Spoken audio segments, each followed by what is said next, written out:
Shalom à tous, paix et grâce, que le Seigneur vous conduise dans sa sainteté, dans la sanctification du corps, de l'âme, de l'esprit.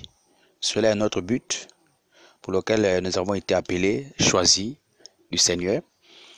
C'est là notre combat que nous devons mener en tant qu'enfants de Dieu, demeurer dans la sainteté, la sanctification du corps, de l'âme et de l'esprit. Alors, la parole de Dieu nous enseigne que sans la sanctification, chercher la paix avec tous, sans la sanctification, personne ne peut voir le Seigneur. Cela doit être notre mode de vie. J'aimerais partager avec vous cette pensée dans le livre de Tite au chapitre 1, au verset 8. La parole de Dieu dit ceci: mais qu'il soit hospitalier, ami des gens de bien, modéré, juste, saint, tempérant, attaché à la vraie parole. Soulignez ça, attaché à la vraie parole telle qu'elle a été enseignée, afin d'être capable d'exhorter selon la sainte doctrine, de refléter les contradicteurs. Regardons là où le Seigneur, là où le Saint-Esprit nous amène. Nous devons nous attacher à la sainte doctrine, car il y a beaucoup de doctrines, frères et sœurs. Il y a beaucoup d'enseignements qui sont véhiculés dans le monde entier.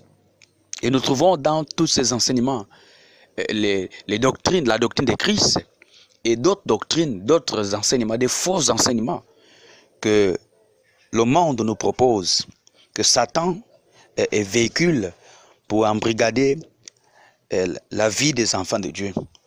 Alors, il n'y a pas deux paroles, il n'y a qu'une seule. Il n'y a pas deux vérités, il n'y a qu'une seule. Et la seule vérité, c'est Christ. C'est pour cela, selon la capacité et le potentiel que le Seigneur et la connaissance qu'il a déposée en nous, nous devons nous attacher à la sainte doctrine, pas d'autres doctrines. Quand on parle de la doctrine, on parle de l'enseignement. Alors, la doctrine de Jésus et l'ensemble des 4 évangiles que nous connaissons, frères et sœurs, ces 4 évangiles nous enseignent, nous démontrent dans la doctrine de Christ, dans l'enseignement de Christ, nous révèlent beaucoup de choses que nous allons essayer un peu de énumérer ici. Alors, et dans ces 4 évangiles, ces 4 évangiles font juste le résumé de la vie de Jésus et ses enseignements, son témoignage. Donc dans ces 4 évangiles, on parle, ces 4 évangiles font juste le résumé de la vie de Jésus. Donc ses enseignements, donc sa sainte doctrine, son témoignage. Alors quand on parle de la doctrine, comme je disais tantôt, c'est quoi la doctrine? La doctrine est tout simplement l'ensemble des règles, des croyances et des commandements. Donc nous poursuivons. Donc puisque je disais tantôt que dans ces 4 évangiles, nous révèlent, fait le résumé de la vie de Jésus, donc ses enseignements, ensuite son témoignage, son comportement, sa dignité, son respect envers la parole de Dieu. Il démontre l'amour du Père. Jésus a accompli toute la loi et les ordonnances et les règles, les principes de la parole de Dieu. Jésus est l'accomplissement de la loi. Jésus est l'accomplissement des enseignements de la doctrine, de la sainte doctrine. Donc, quand nous lisons, quand nous voyons le parcours de Jésus, il a tout simplement démontré l'amour de Dieu. Donc, dans l'évangile, il y a trois choses qui rendent témoignage. L'esprit, l'eau et le sang. Le texte de référence dans 1 Jean chapitre 5 au verset 7 à 8, au verset 7, 9 jusqu'à 12.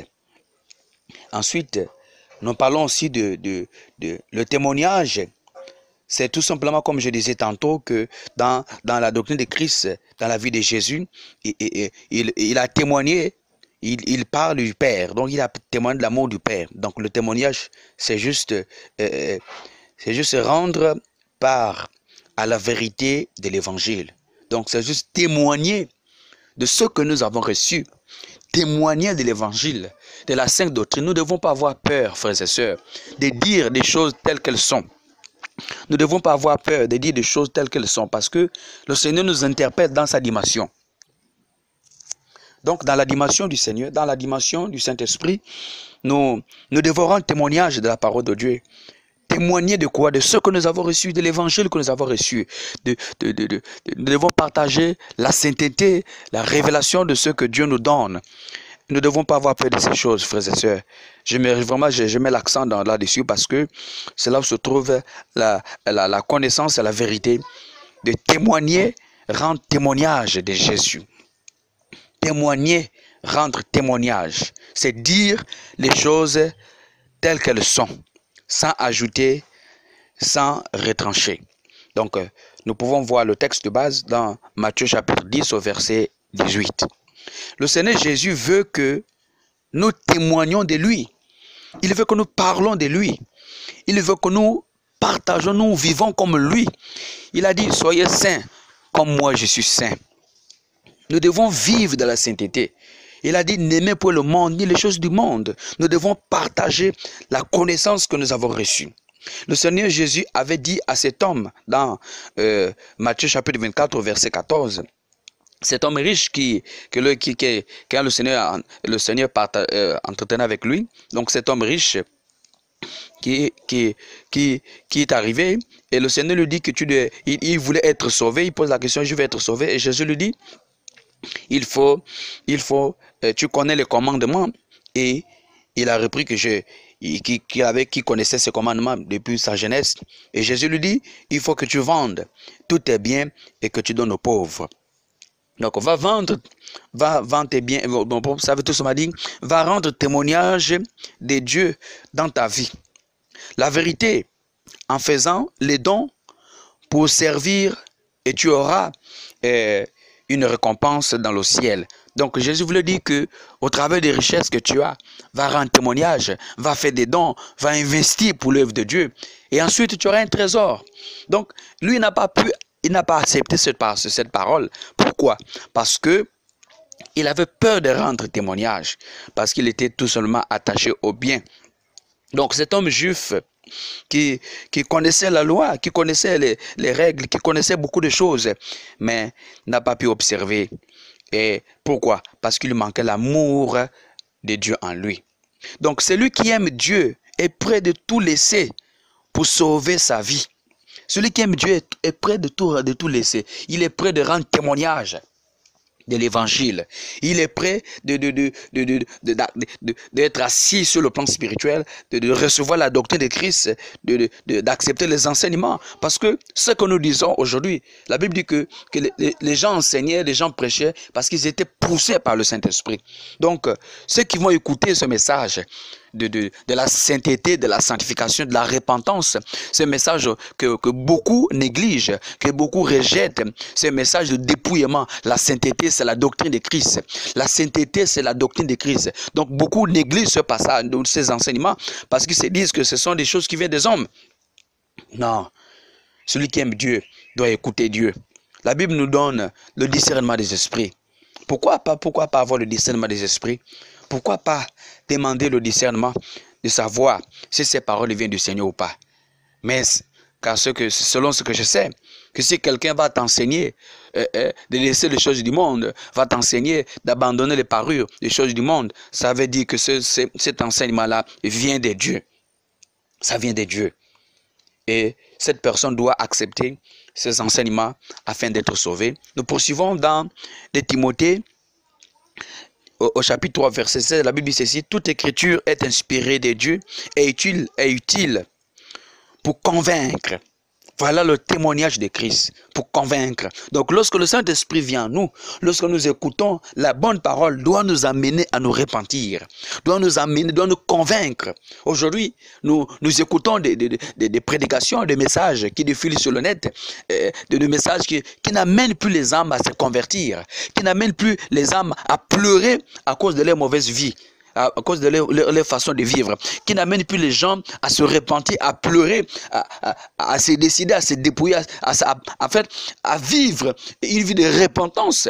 Aujourd'hui, les messages que nous écoutons, ça amène les gens à être contents, à se réjouir. En réalité, lorsqu'on écoute un message qui vient du Seigneur, ça doit t'amener à beaucoup réfléchir. Est-ce que réellement je suis prêt pour le ciel? Est-ce que je suis prêt pour l'enlèvement? Parce que Jésus peut arriver à n'importe quel moment. Est-ce que nous sommes prêts? Donc, convaincre. C'est là le but du Saint-Esprit. Convaincre, c'est quoi? C'est apporter le témoignage évident pour prouver une faute. Donc, lorsque le Saint-Esprit s'exprime et que un message est enseigné, un message de la repentance est enseigné, ça doit amener la personne à se repentir de ses péchés et abandonner cette mauvaise vie, abandonner les paris mondaines, frères et sœurs, les tatouages, des gens qui font des incisions sur eux. Il y a tellement de versets bibliques qui parlent de ça, les tatouages, des hommes qui s'écorchent, des hommes qui ont des coiffes mondaines. Un jour, par la grâce du Seigneur, nous allons rentrer dans ces enseignements-là. Montrer combien de fois aussi les hommes aussi doivent se sanctifier. Des hommes qui ont des coiffes mondaines. C'est ce coiffe-là amène en enfer. Des hommes, selon ce que la Bible nous révèle, une loi qui a été établie pour les hommes qui ne doivent pas se corser. Nous avons des hommes qui se corsent. Nous avons des hommes qui ont des mèches, des rastas. Toutes ces choses-là, ça peut empêcher quelqu'un d'entrer au ciel. Donc, nous poursuivons dans Jean 16, 8. Quand le Saint-Esprit vient en nous, c'est pour nous séparer du péché. C'est pour nous amener dans la vraie repentance. Une repentance authentique qui doit amener les âmes au ciel. Travaillons pour le Seigneur. Nous devons nous attacher à la sainte doctrine, qui est le témoignage de l'évangile que nous recevons. Que le Seigneur vous bénisse. Paix et grâce.